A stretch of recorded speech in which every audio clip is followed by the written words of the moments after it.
evening, folks, and welcome. My name is Danny Williamson, and welcome to WDG Public Health and Homewood Health's parent info session on youth gaming and gambling. We are about to get started. We will have a few housekeeping things, but I want to invite Sylvie and Dr. Matthew to flip on their cameras and unmute themselves, and then we'll get started with a few items here. So, good evening, folks. For this evening's session, the format is an hour, and we're going to try our very best to get you out on time because it is a school night. We're going to have about 30 minutes of presentations, and then we're going to have about 30 minutes of Q&A. If, as you logged in, you probably heard an announcement that this is being recorded. It will be recorded, and we will be sharing it on our website in the coming days. So if you'd either like to refresh yourself of what you saw tonight, or you'd like to share with a friend, or someone's not able to join with us, we will have that available in the next couple of days. If you have questions as we go along, you'll see in your options, you'll see a Q&A function, and that's how we're any live questions you may have. And we've got a team here at Public Health who's going to be answering those questions as we go along. So throw them in the Q&A, and our team is going to get them over to me. We're going to answer as many as we possibly can. And now, before I introduce our hosts for tonight, I would like to do Public Health's land acknowledgement, because we acknowledge that the work of Wellington-Dufferin-Guelph Public Health operates on the traditional lands and home of the Haudenosaunee, the Anishinaabe, the Tianatanti, and the Attawandaron people, and is steeped in the tradition of many First Nations, Inuit, and Métis people. As an agency, we encourage our staff, our partners, and clients to support this work of reconciliation and promote healing with our Indigenous neighbors. We are also committed to reducing social inequities, and we'll strive to make our services culturally appropriate and safe for all Indigenous peoples, their families, and their communities. And with that, I will take just a moment to introduce you to our host tonight. So for over 20 years, Sylvie Smith has supported those struggling with mental health challenges and their loved ones as a therapist, addiction and mental health in outpatient community programs. She provides individual and group counseling and has presented numerous education sessions to professionals and community partners. With expertise in adult learning, she has developed programs and sessions concerning various supportive issues. And Dr. Matthew Tenenbaum is the Associate Medical Officer of Health for Wellington-Dufferin-Guelph Public Health. In this role, Dr. Tenenbaum provides oversight, support, and medical expertise to staff and community partners. Prior to joining Public Health, Dr. Tenenbaum worked for several years as a family physician in Hamilton.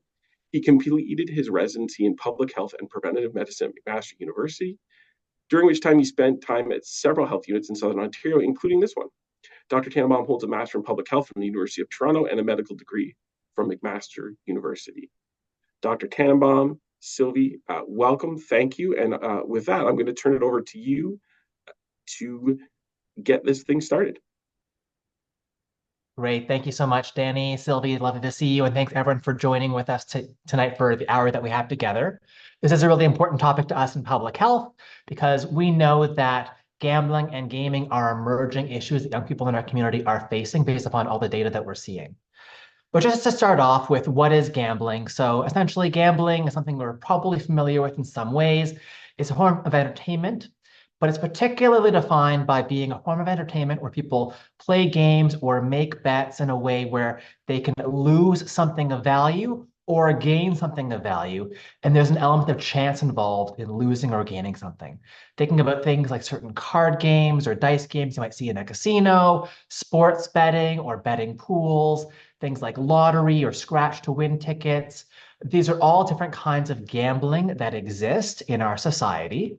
And typically it's a regulated activity, meaning that the law of Canada and Ontario applies to define how that gambling operates.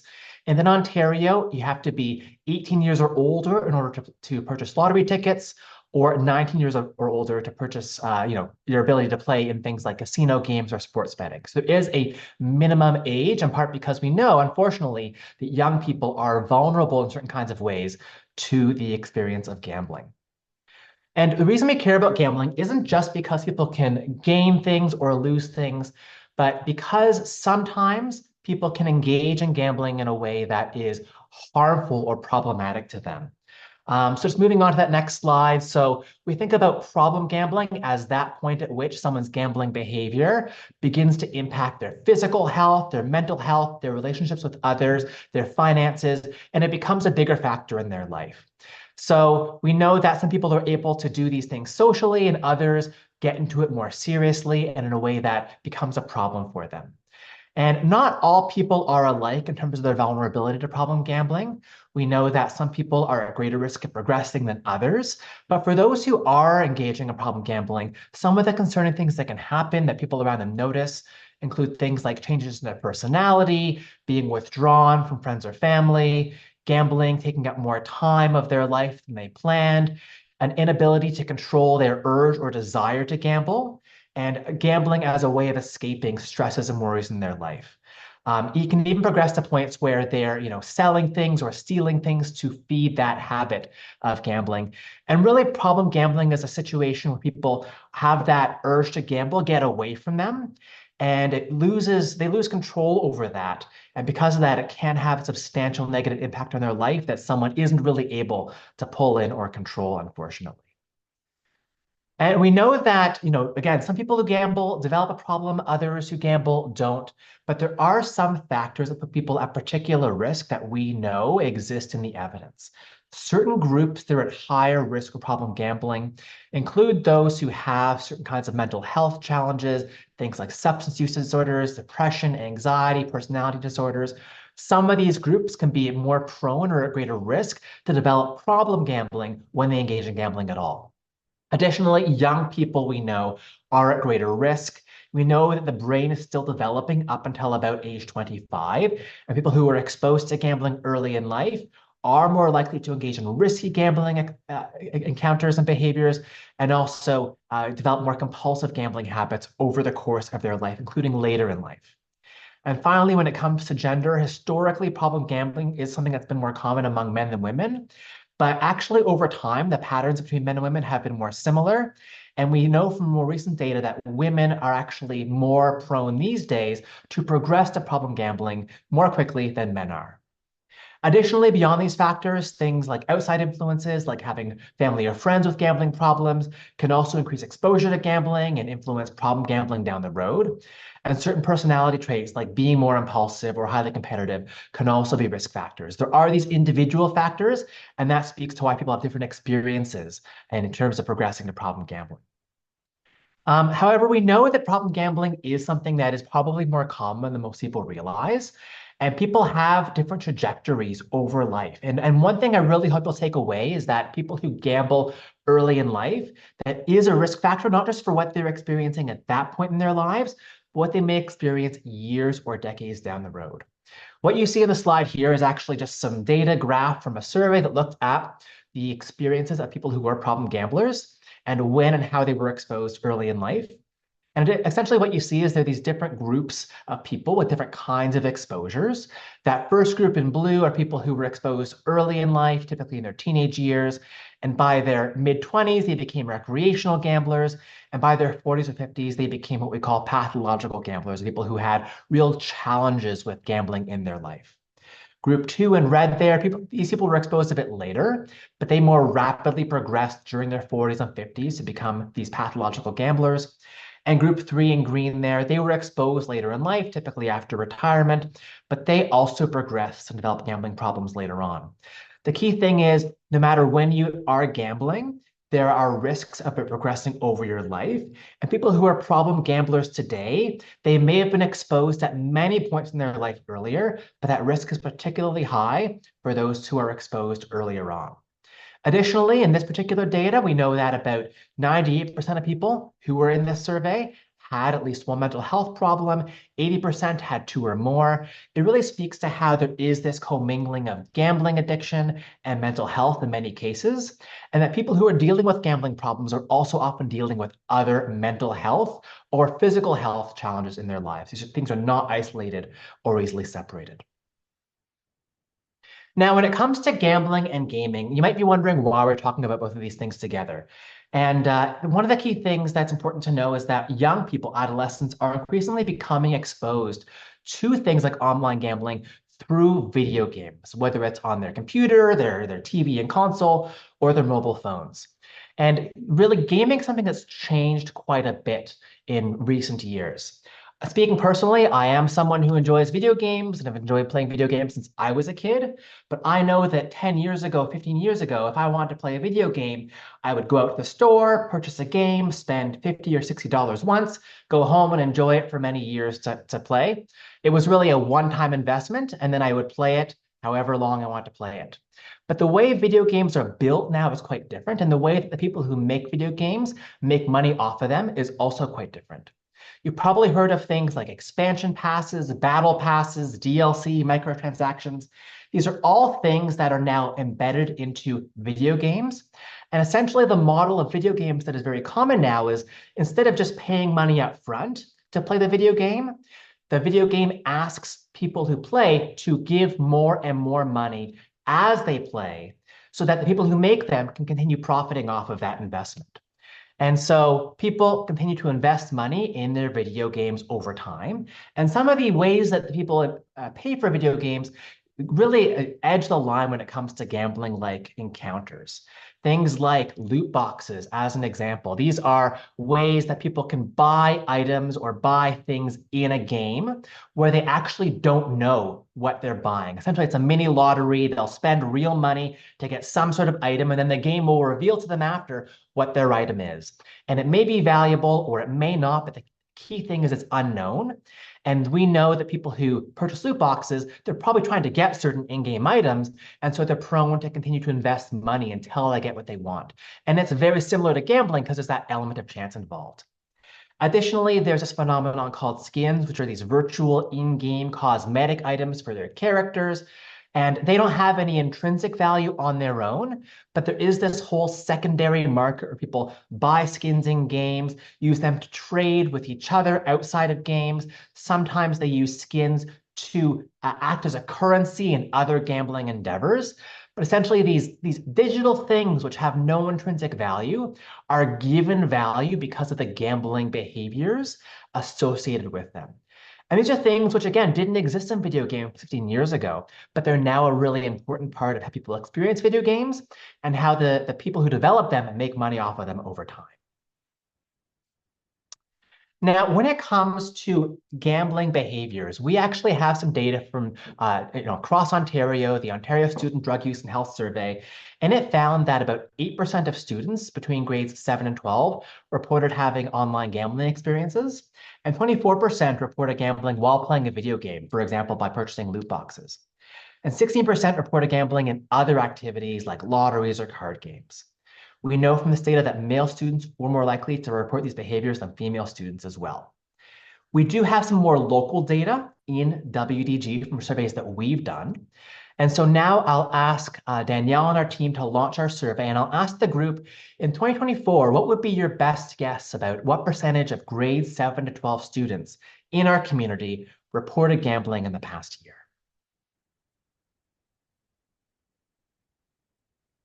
And so your options there are 11%, 22%, 47%, or 29%.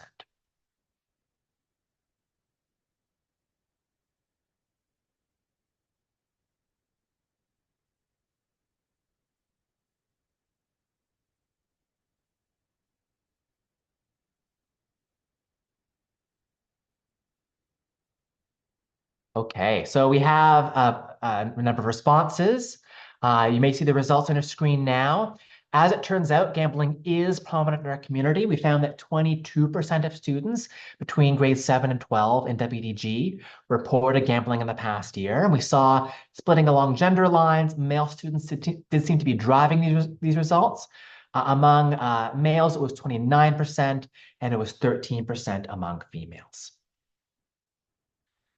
Moving on to the next slide, another question coming up around gaming behaviors. We know from provincial data, about 12% of students between grades 7 and 12 reported playing video games for 5 hours or more per day. This was, again, more common in males than females.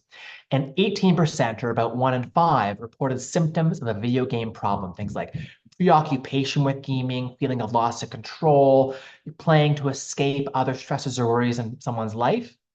We also know that the percentage of people who are reporting symptoms of a video gaming problem has significantly increased since it was measured in 2007 from 9% to 18%. So really doubling in that period of time, about 15 to 20 years. We have similar data when it comes to our community of WDG. I'll ask Danielle to toss the survey up again, and I'll ask the audience, in 2024, what's your best guess of the percentage of grade 7 to 12 students in WDG who reported playing 2 or more hours of video games per day? And your options are 21%, 52%, 8%, or 39%.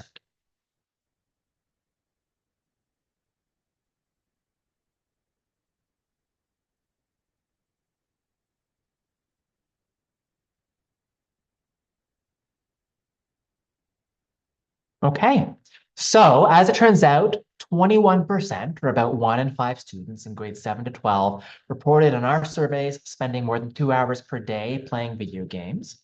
And again, this is a little different than the data from the province, which is 5 hours per day versus our survey, which was 2 hours per day.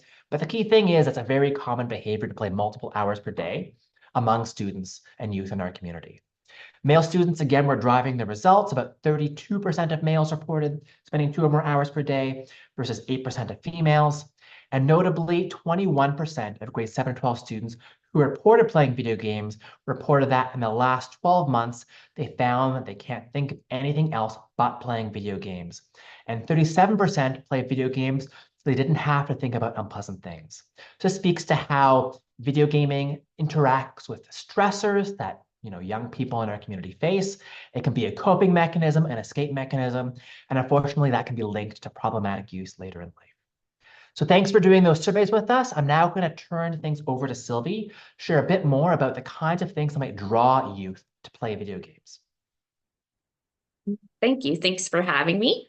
So a couple things about why youth might engage in gaming. A lot of times it's because they get something from what they're doing. So they might be benefits to technology, such as making learning and researching fun, easier, quicker, as well as building multiple relationships online. So gaming can also help with motor skills. It can help us analyze, strategize, problem solve situations, and it can also help us learn from mistakes among other life skills as we're playing. So Quantic Foundry, a market research company focused on gamer motivation, uses social and data science to understand what drives gamers. So you can go online and you can do this quiz yourself if you want to see what kind of gamer you are and what motivates you as a gamer. And with that information, they created this model, which you see here. And what they use this for is to develop games. And what we often use it in my work is to sit down with the people that have some gaming problems or overgaming to find out, what is it that attracts them to the game in the first place, to see if we can find some of these things even outside of the game as well. So dependent on our motivation, we're going to be drawn to specific games. So what this means for us as caregivers, is that the games are designed in a certain way. So and it influences us all in healthy or sometimes unhealthy ways. So an example of that is that games might fulfill the need or that aren't met in school, such as a shy kid who doesn't make friends easily. And maybe they can be a little braver online because there's no eye contact. But without parental intervention, they might not be so great at making friends with others anywhere else. And this actually increases social anxiety. Another example would be if a teen doesn't feel like anyone understands them, they might play online and feel like they get to make decisions and they get to do what they like, which creates autonomy. But this need also needs to be fostered offline, not just online. So there's many things to think about when we're thinking about technology and parenting, and it can seem really overwhelming. I mean, I have 2 kids myself, and The generational gap related to gaming is that we're trying to parent on something that wasn't available to us in the same way that it was available to our kids. So, if you look on the left-hand side here, these are the games that I grew up with. So Pong, Donkey Kong, Super Mario Brothers, and like Dr. Tenenbaum talked about, you bought the game and then eventually, you just paid for the game and eventually the game is over, right? There's an end to it. But more and more, the graphics and the style of playing games are designed to keep people playing and to keep them engaged. So you might remember these particular games that I discussed earlier. They were released from 1972 to 1985. And then the video games today, which are on the right-hand side, are designed to look more realistic. So they were released from 2018 to 2024. Flight Simulator, Forza Horizon 5 is the car game. And then the Red Dead Redemption 2, which is the bottom guy. This always fascinates me, but that guy, the cowboy looking guy, his facial hair actually grows in the game as you're playing. So again, the graphics and what's happened are not the same as what we experienced growing up, or that we grew up with as video games were also growing up. So the growth of technology and realism in video games brings forward an important issue to think about in video gaming, which is that increasingly, there's more and more elements from gambling and vice versa, as was discussed earlier as well. And as a gambling and gaming counselor, I also think about it as sort of priming gambling for youth. So there's a few things that we need to think about, and one of them is freemium games, or free plus premium. So where the game itself might be free, but there's lots of chances where you can pay more if you want continued play or you want potential advantages against other gamers. Already mentioned loot boxes, so where players can pay money to win items within the games, and it is mostly recognized as gambling. And as discussed, there's no legal age restriction on gaming like gambling activities, which in Ontario, again, the age is 18 and then 19 and land-based. Online, it is not really that difficult to state that you are also of legal age to gamble. So that's another danger that also can happen within video games or even online gaming sites. Mini games, which happen in video games, they usually include gambling stylized activities. So for example, some video games might have casino style games as part of the play. I was talking to a client today and she was like, do you remember an example of that? And I actually do. My son, when he was 7, he was playing Lego Batman, and being hypersensitive to gambling noises, I heard a slot machine playing on his game. And I looked over and I was like, what are you playing? And he was playing slots on his Batman Lego game, trying to win outfits. So that was a way that he could win outfits for his character, was by playing the slot machine. And so many kids actually have experience of gambling way before they're of age because they're already in their video games. Another example is social casino gaming sites. So some of us may have tried these out ourselves. So they have slots, blackjack, poker, roulette, other casino games. However, there's no real money to bet with, but you can, again, purchase more lives, other items to use and play. And one of the things that happens in these particular sites is that it might be free to play on that particular social casino gaming site, but then all the advertisements are enticing you to play on a paid site. And so it's not that hard to click on something and to go quickly from free to spending money.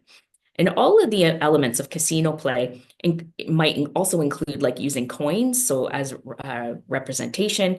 And there's also virtual reality games where you can go in and you can actually be in a casino and play casino games way before you could actually go into a land-based place.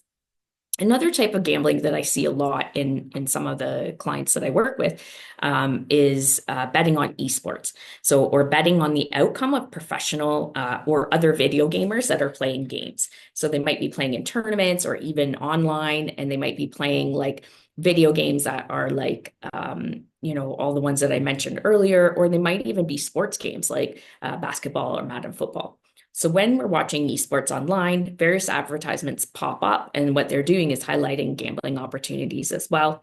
And many gaming sites like Roblox or gaming social platforms like Discord, they identify that they don't allow gambling, but the players are linking up on these gaming or networking sites and then linking to third-party sites where they can gamble and they can, even e-transfer people money back and forth. So what becomes confusing when converging video games and gambling style games is that we're moving away from skill and we're moving towards chance. And this muddles things for children and teens and even for adults because we start to forget that it's not just the skill that we might have or, we're getting better at playing a game, but now we're moving into chance and there's very little skill involved. Video games aren't good or bad. They might be appropriate or not, and the engagement with them might be healthy or not. As parents, part of our role is setting healthy boundaries with our kids and the games that they play. So what we need to consider is what is the child age and then what happens in the game. So for example, here are some villains. The first is King Bowser, which you might recognize from Super Mario Brothers. And the other are current game villains from various games. So Activision, Blizzard, Konami, Bethesda and Ubisoft. And, it's just thinking as a parent, is there content that you might not be okay with? So some of it may be scarier, dependent on age. If you wouldn't let them watch certain horror movies, for example, but yet their games are just as scary. These are things that we need to consider. So I'm going to use one game as an example because it comes up a lot with parents that I work with as they have no idea what's happening in this game. And then they'll say things like, well, I don't really believe the age limitation. Maybe it's just a suggestion. So here's a summary of a particular game description. In this action game, players assume the role of being criminals, following storylines and completing missions, which often include criminal activities, including stealing cars, executing heists, assassinating targets, using pistols, machine guns, sniper rifles, and explosives to kill various enemies, for example, rival gang members, and may attack or kill innocents by standard triggering a police search. You may see blood splatters, dismemberment, use of a pipe wrench, tooth removal, electrocution used to extract information from a character, includes depictions of sexual activity, implied fellatio and masturbation, various sex acts, close-up or first-person perspective bought from a sex worker. No nudity in these scenes, but sexual moaning sounds can be heard. Nudity is present in other spaces, however, for example, a topless lap dance in a strip club and a man with exposed genitalia. Also includes mature humor, such as sex jokes, many derogatory swear words, raw sewage and feces on a worker's body, caricature of ethnic and racial groups, and racial slurs and racist jokes. The use of drugs, such as smoking from a bong, lighting a marijuana joint, hallucinating from peyote and cocaine use. Players' characters can at various times consume alcohol and drive while under the influence.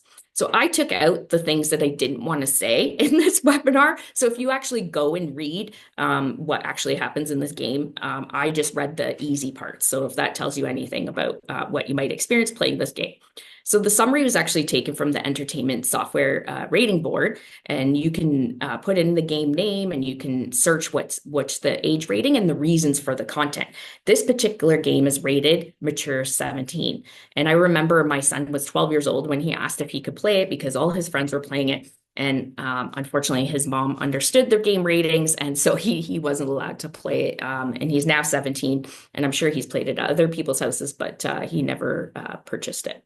So the games are rated a certain way, and it's important to check in with our teens. Do you know what the games are that you're playing and why? We need to be aware of the age appropriateness when others are in the home and playing the game. So for example, there's been times where my son was playing his games, which maybe were of age relevance for him. But if my nieces that we're visiting are, were 3 and 6 and they were over, I'd have a conversation with my son about, hey, it's probably not age appropriate for your cousin. So make sure that you either don't play and play with them instead, and then you can turn on your game again later after they leave. So some common risk factors that I often see in my work, and it's very similar to some of the gaming ones that we discussed. So gaming is designed to keep people playing because it has immediate rewards and it provides an escape. So because of this, here are some of the factors that might pose a risk for video gaming issues, including those, and again, very similar to gambling, those people that might struggle with impulsiveness or unable to regulate behaviors and their emotions. They might be struggling with school and feeling that school is not meeting certain needs. So, for example, socially or academically, they might have poor family support and engagement. They might have mental health related disorders, such as these are some of the most common ones. So, depression, ADHD, learning disabilities, trauma, anxiety, especially related to social skills. And then the earlier the gaming age and the young males being at higher risk doesn't mean that females aren't at risk. It just means that this is what we're seeing. And then the last thing is how much time people are spending, of course, and how much money is spent on gaming. So the more people spend time and more money that is spent, the more increase of risk there is. So what can we do to assess and check in with ourselves as caregivers? So, we want to check, do I know the status of my child's mental health? Are they stable? Are they unwell? How are they doing at school, with their friends, with their, others in their lives, with me, right? What's their relationship with me? How's their interactions? Are other people concerned? So are their teachers saying something, even their friends? And of course, checking in to know why your kid might be drawn to the video games in the first place. So sometimes kids game because they enjoy them, and then other times they game to escape because something else is going on. So maybe they're experiencing some kind of trauma that we're not aware of, and we need to really be able to check in with them. Are they experiencing mental health issues, social struggles, and sometimes they're bored. So teaching them that boredom is actually quite a cool thing because it leads to creativity and many other things. Figuring out those things and having those discussions with our kids. The other thing to note, and I often have these conversations with people, that anger and frustration when playing games might be and might not be a sign, because really you should come and watch me play golf. When I have a bad game, I am sure not great at regulating my emotions. If you've ever played cards or a board game or a sport, these are not really quiet activities. So what we want to talk about with our kids is about emotional regulation, managing how you deal when you feel frustrated. And it's really just a healthy life skill to practice. So yeah, we often will hear, our kids being loud and that might be concerning, but what's it about and what's the part that is causing them to be loud is really important. And so what else might be contributing to a gaming or gambling problem with youth? Well, sometimes there's several things occurring for kids or teens which increase video gaming risks, such as struggling with loneliness due to change in friendships, issues with schools, things going on at home. And one tough thing that can happen, and I see this quite a bit, is parents at work shift work. So they're trying to manage working and monitoring their kids' screen time because they're not home to do so. So this is when we need to hopefully have some already established rules, or using settings on Wi-Fi and devices, which we're going to be talking about moving forward. And I think I might have messed up my notes here. There it is. Okay. So one of the things, what's the connection between mental health and gaming? So just recently, I was working with a young person struggling with gaming, and they noted, "Thanks for not thinking all gaming is bad." And I asked him why he was thinking. He told me that this was the opposite message that he was getting from his parents and people at school. And I reminded him that many games are not inherently bad. However, just like substance use, some are at a greater risk of causing issues. So we discussed lots of things. And what we talked about was, due to the risk, some turn to gaming because of various issues because of their mental health. And it's important to understand that having issues with video gaming or using video games to cope can also make our mental health and other symptoms worse. So if I noted to this young person that the issue was not simply video gaming, what was it that we should be worried about? Well, what we talked about is what concerned me more was his mental health, and his gaming was perhaps not enough to help, as he was still really experiencing the symptoms of anxiety and depression. So although gaming can be a great way to engage in interests, socialize, spend our downtime, getting our needs met primarily from video games at any age can be really unhealthy and can cause greater mental health issues. So a concern is really too much screen time, and video gaming is best expressed by Kimberly Null, who is a psychologist that I know well in Edmonton. And she talks about how screen time desensitizes the brain reward system. So what this really means is that there's too much dopamine that's being released in our brains, and these reward pathways are then overused. So what happens is then it takes more stimulation to feel happy from day to day because we're just using technology so much. So it's really important that, for mental health, that we get back in touch with regular things, and we learn to, overflood our dopamine receptors.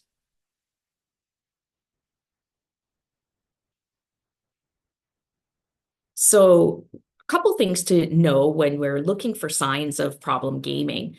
And these are a few common ones. But this can also include like overuse of phone, overuse of social media, streaming, those kind of things. So not just gaming altogether. So if you see struggles with mental health or physical health, anxiety, depression, not eating regular meals, eating in front of their screens, missing meals and missing sleep, falling asleep when you shouldn't be, or insomnia, feeling unmotivated to do or engage in, or a lack of balance in non-screen time activities, no longer doing activities that they once enjoyed, or not engaging in sports, art, volunteering, or part-time work, unable or struggling to cope with feelings, especially coping with boredom, as I mentioned, consequences such as like grades dropping, missing classes, missing out on time with others or social events, or even attending other activities.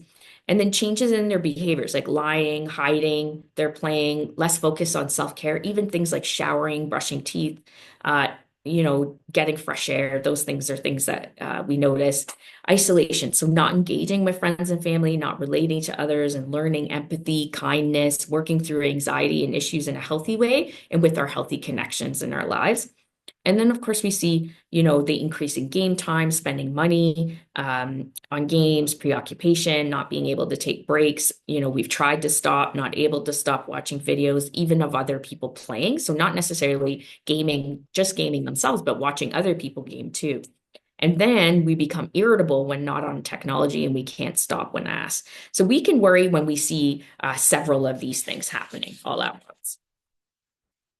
So some actions to consider. So when I was thinking about what are the things that come up the most, and I kind of made a list here of things to keep in mind that can be things that we can, action steps that we can take as parents if we're worried. So, and actually, even before the screens and the games come into our lives too, we actually want to be doing these things before it happens. So we're going to relate this all back to the wired world. So sometimes as parents, we become concerned, and some things that we say disconnects us rather than connecting us back to our child and our teen.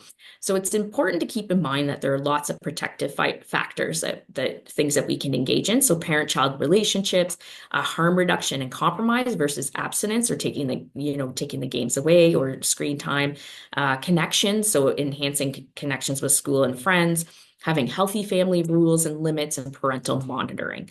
So as caregivers, what can we do? So we want to instill or set up parental controls and have discussions around safety and privacy. So we want to learn how to block games and apps by rating. The easiest way to do this is Google it. Go online, look at videos. There's lots of great videos that you can watch that can help you figure this out, or ask people around you that are tech savvy. You want to be able to set limits on the console or Wi-Fi. You want to manage in-game purchases, so restricting the access to their internet, or restricting communication. So you can actually go in and say, I only want my kids to chat with people that they know, or accounts that they're linked up to. So it's important to talk about online safety with multiplayer games, and block inappropriate use. We also need to learn about malware or spyware, and teach our kids to stick to legitimate websites. For safety reasons, computers and gaming consoles should be in shared spaces, and we should be near the room or in the room when gaming happens. We need to teach our kids that we can't always be sure who they're talking to online unless they know that it's their friends, and they can talk with them, not just text. We need to explain that there are adults online who prey on kids by saying they're younger. There's lots of bullying and there's lots of inappropriate content. So we need to have discussions about this. About not giving personal information like their addresses or phone numbers, sharing photos, and that when people threaten them, that is exactly when they should come and talk with you. The other thing about costs, so we have to know that once we put in our credit cards into the gaming console or online, we need to use strong passwords that our children can't use to buy subscription to games or in-game loot boxes, skins, weapons, outfits for their characters, or even pay for certain events. So we can mitigate some of these issues by setting up our email to receive notification or purchases or changes to the account. We do that with our son. So whenever he tries to even update his game or whatever, we know right away, and we have to approve it in order for it to go through. So he usually has to come and ask us. The other thing you can do is you can use gift cards instead of credit cards. You can set up the parental controls and discuss the game costs with the kids at the time, right? So it's like, hey, if you get this game, like this is all I'm willing to pay for. Anything else, you can pay with your allowance money or whatever. But what are the rules ahead of time? And then actions speak louder than words. So it's important to remember that how we cope and deal with our issues as a parent is more important than controlling our kids' or teens' behaviors. So children, especially teens, will question us when what we say and what we do don't match. So for example, if I have a rule of no screens during dinner, it'll only be effective if I continue to follow that rule myself. So if I keep my phone beside me during dinner or I answer a call, I'm not really modeling those healthy behaviors concerning screen time for my kids. So, we can also play video games together or board games or go outside. So spending time together to teach them that there are other things that we can be doing. Household rules. So what are your family screen guideline rules around the devices? Ideally, like I said, it is absolutely more helpful to establish these rules ahead of time. You can actually find a lot of contracts online that you can fill in yourself that are like rules and contracts that you can make with your kids before you bring the phone or the games home. And these rules provide a creative way to help your kids understand what to expect and to help them learn self-control. So don't just assume that they know what the expectations are. We need to tell them, right, what our rules and our regulations are. Teens don't deal well with gray areas. They're looking for the out. So for rules to matter, they must be enforced. So we need to be consistent and make the consequence appropriate to the rule that's been broken. So a couple of things concerning rules. So have homework been done, household chores? Have they gone outside first? Have they done physical activities before they go on their screen times? Sometimes setting up like red or green zones around time limits when they can play or not play. Like for example, on holidays, right? Like no screen time on Thanksgiving Day, it's family day, or not playing on certain days, not playing an hour before bedtime, not in their bedrooms. What are other times where screens can be put away? So when a passenger in a vehicle, right? So on like road trips or during meal times and sleep time, keeping all devices in a common area. And then kind of having discussions about how much time is too much. So encouraging them to self-monitor and monitor tech time with timers. The most annoying timer in our house is the microwave timer. So we sometimes will set that one because it's really annoying and you want to go turn it off. And then teaching priorities. So what's the phone used for, right? Is it for music, for talking to others, watching shows, games, or when is it appropriate and when's it not appropriate? And then we want to communicate. So we want to make sure that we're talking about online concerns, safety, how to deal with situations. We want to negotiate rules and times and chores and stuff. It's a lot easier when you negotiate versus, just saying this is the rule and not giving a reason.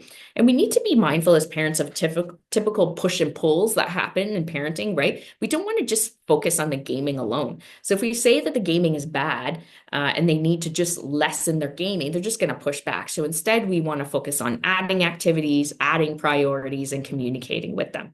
And we want to spend time with them. So we want to have family meals, activities, spending time talking with them every day.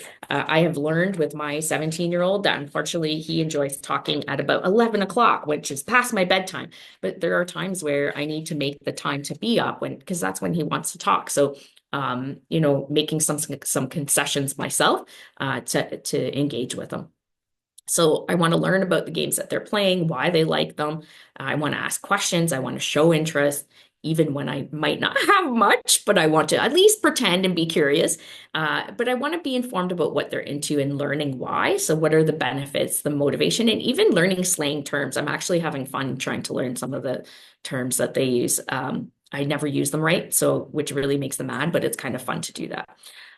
Look for the underlying mental health concerns. So is there unmet needs? So sometimes talk when there's no eye contact. I've learned that in the car when we're sitting side by side, best time to talk to our teenagers, or if we're walking, because if we're walking and we're going for a walk outside with the dog, we're also side by side and there's no eye contact. And as I mentioned, be ready to talk when they are. Also talk to other parents, so especially the parents of your kids' friends, so that you can work together to keep an eye on each other's kids. Because sometimes our friends, like our kids, will talk about their friends' gaming habits as well, and we can help out there. Finally, we want to be open and willing to get outside help. So when we first seek outside help, we want to start with understanding like what's the extent of the problem. First, we might need help with just even identifying what the actual problem is, or what is it that we should be concerned about. So here's a few supports available if you do want to reach out and ask for outside help. And I'm going to tell you about some websites and then some places where you can get help. So Danielle, if you want to move the slide ahead, thank you. So Media Smarts is a great online site dedicated to digital media literacy for Canadians. So it's a Canadian website. It includes lots of tip sheets, e-tutorials on topics on how to start with devices, managing screen times, and even I found this really, really interesting, and I spent some time reading some of the stuff because it corrects disinformation, talks about critical thinking, and even hate propaganda. So if you're struggling with any of those things too, there's lots of good stuff there. As I discussed, the Entertainment Software Rating Board, lots of guidelines to help make informed decisions about video games, and you can even put the game name in and figure out why the rating exists and make your own decisions as a parent. It also gives some examples, lots of like age-based rules for each kid, signing out of accounts so that you know how to do that, the use of headphones, how to set up individual accounts. So if you have two different kids with different age groups and you're okay with certain games for one kid and not the other, how to set all that up, which is very handy. Common Sense Media is another cybersecurity help. There's some ratings on there too, lots of information about video games. And then the Protect Children is all about cyberbullying and internet risks. And then the last one is about digital media and guidelines for children and adolescents is the Canadian Pediatric Society. So they have certain guidelines around what's enough time for kids and what's the regulations or guidelines that we can use as parents. And then I want to talk for a second about our one of our favorite partners, so the YGAP, which is through the YMCA, so the Youth Gambling Awareness Program. There's lots of information and engagement. If you go on their website, they have a really cool like an audio, it's not a podcast per se, but it's audios that you can listen to all about different kinds of gaming and gambling. And excuse me, they also provide workshops and webinars and that are all free and they go into the schools. So take a look out for some more information on them. And then lastly, my agency that I work for, which is Homewood Community Addiction Services or CADS. We help people that have problem gambling and gaming support. And how it works is that we help parents that have kids of any age, if there's gaming issues or gambling issues, and then we support kids from high school age and up. So as long as the teen is in high school age, then we also support them too.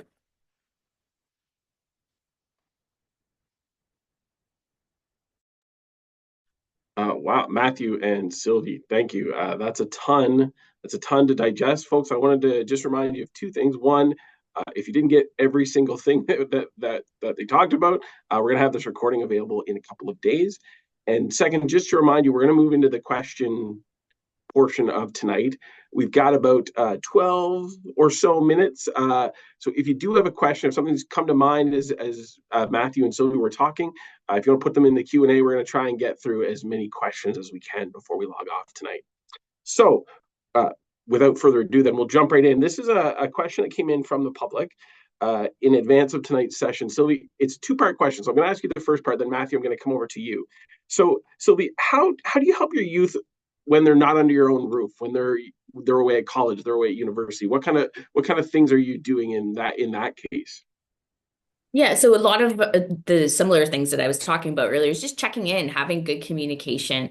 One of the things that we were discussing this right before we met tonight, and one of the things that I was reminded of is I was talking to one teen, and his mom was really concerned because she wasn't with him at school. And one of the things that I said is, why don't you guys have a competition as to who can decrease their screen time more by downloading an app? And you guys, that's part of the competition, so that you have your parents' support, even though you're not physically in the same city. And so that way, you're engaging with your parents, which is also really healthy. So and other things that often come up is really being careful with like co-signed credit cards and stuff as a parent, to make sure that you're checking those and seeing kind of what's coming off of them. So we do want to monitor some things, but we want to focus more on positive things. So as parents, sometimes we get fearful and we get anxious, and so it's easy to focus on the things that we're worried about, when really, if we can really talk up the positive things, or the things that we're seeing that are going well, and encouraging them that way, versus always talking about the things that aren't going so well. So really encouraging them to keep routines, and really highlighting how, maybe if they're noticing that their screen time is up, or their gaming or their gambling is up, just how much is affecting their mental health, and really focusing on those aspects. Yeah. And then, Yeah, of course, so asking them to ask for professional help too, if they need it. Yeah. yeah, it's so important because I think we're starting to understand, and Dr. Tam, I'm gonna turn this to you. We're starting to understand that there's some real impacts on youth, even at the university, the college age. So can you tell us, are there some stats you can share on how what we know, how gaming affects youth at that post secondary age? Yeah, so I mean, it is really common for, the youth in that post-secondary age group to game individually, socially with their friends. It's a pretty common thing to experience around universities and colleges. We do know from some literature that when people are addicted to the games, that can actually impact their engagement with the learning. So because they're so engaged in the games, that they're less engaged with their actual academic studies and what they're there at university to do. And that can affect things like their cognitive engagement, their emotional engagement with their peers as well, and consequently their motivation to actually pursue achievement and really give their full self to what they're at university to do academically, in part because they're consumed elsewhere. We also know from some other literature that exists that when it comes to the relationship between academic performance and problematic gaming, it does seem like gaming is not necessarily, in all cases, a predictor for academic performance. More so, perhaps, academic performance problems is a predictor for problematic gaming.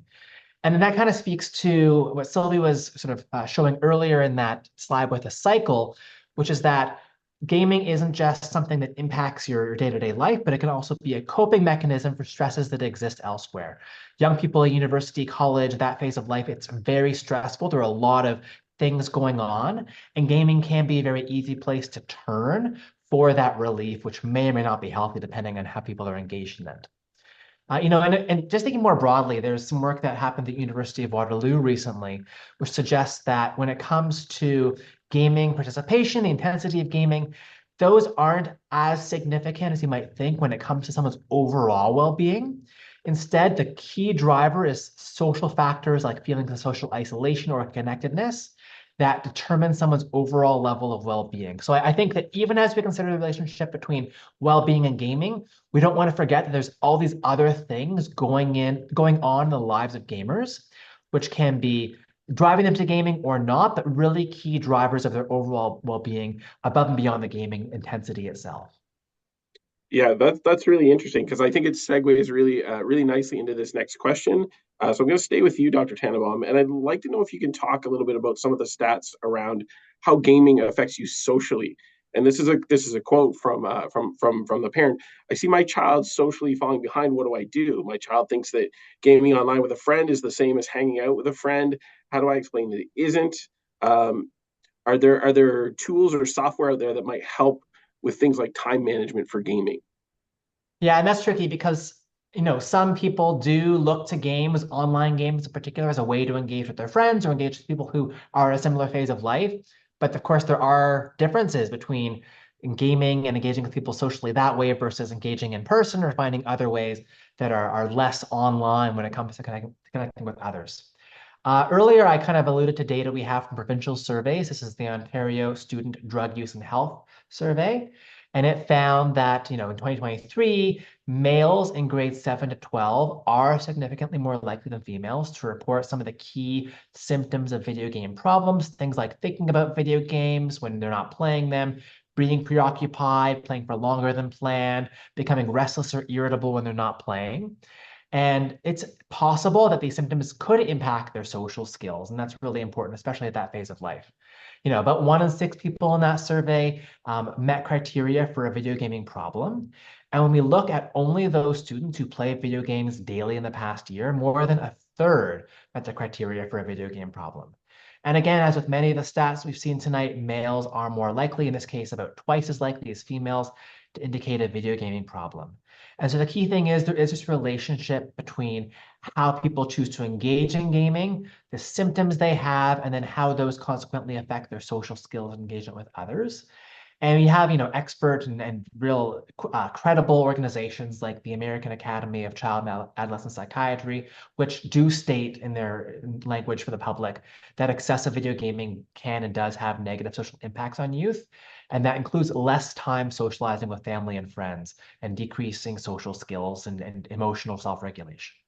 So there is this emerging body of evidence that in particular, when people engage in gaming so deeply that it consumes them and becomes a main outlet or a main way of connecting with others, that can take away from other ways that they can connect and lead to fewer opportunities for them to develop some of those key social skills that are really important to develop all the way up to age 25 and beyond in life. Great. Sylvia, I want to pause on that just for a minute because Dr. Tenenbaum talked a little bit about what are some of those social consequences to gaming, but what about for parents whose youth are already there? What are some of the things that parents, caregivers can do for those youth that have fallen and somewhat behind socially? Yeah, so a couple things that was already mentioned. It's important to explain to kids kind of the importance of that we're social beings, right? And that connection is really, really important. And then, like we talked about before, social mirroring, right, is really important. So this is physical and it's related to like being with someone physically versus not just words or typing things online, right?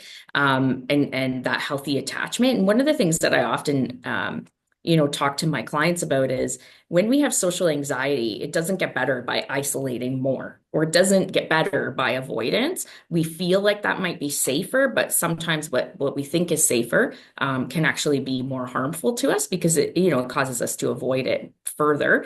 And also remembering as a parent, like instead of doing the all or nothing, like I said before, like compromising or finding small ways for their kids to find, more balance, and talking to other parents too about concerns, because sometimes we're left trying to figure it out by ourselves, and that's tough, right? So if we can talk to other parents that maybe are struggling the same way, they might have some ideas that we didn't come up with, and also explaining to kids why the rules are there, what the concern's about, instead of just having the rule. So like, what is the concern? What is it that you're worried about? Why are you worried about it? Because those are the other things that are really, really important, that sometimes parents are like, well, I just don't want them to. Well, to a kid, that's not good enough, right? They want to know why is that, and they're more likely to hear you if you say why you're worried, and and what's happening, and those pieces. So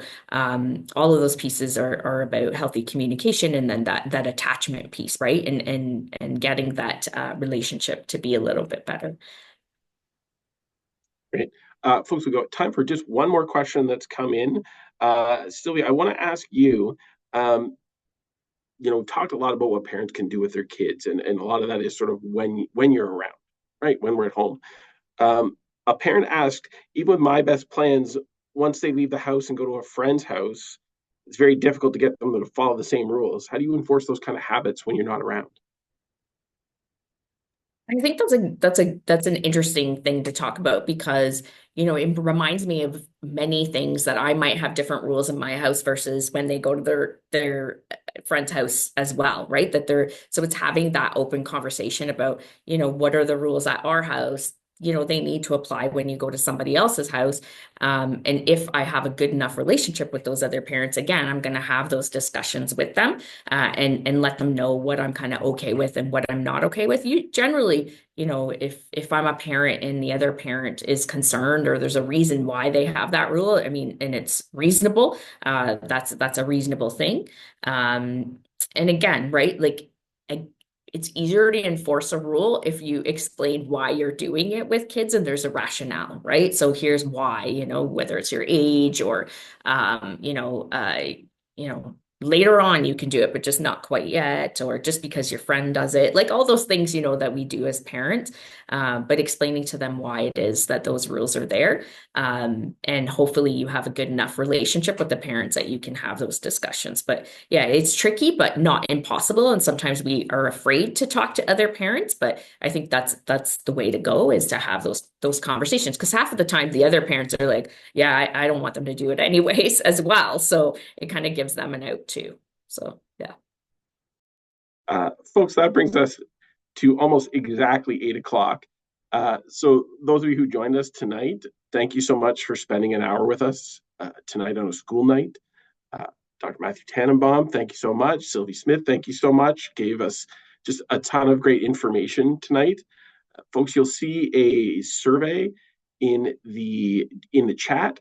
We would love to hear from you, both what you thought about the topic, but also this is our third of these parent info sessions. We want to know from you what topics you want to hear from us in the future. This is a great chance to get some of those questions asked, hear from experts in our community, and to know that, like Sylvie said just a minute ago, that a lot of parents have these questions and we're all sort of working through the same things with our kids. So with that, we will leave you for the evening, and I will say thank you so much to our hosts and to you for joining us, and have a wonderful and safe evening, and a happy Halloween and Diwali if you celebrate. Take care.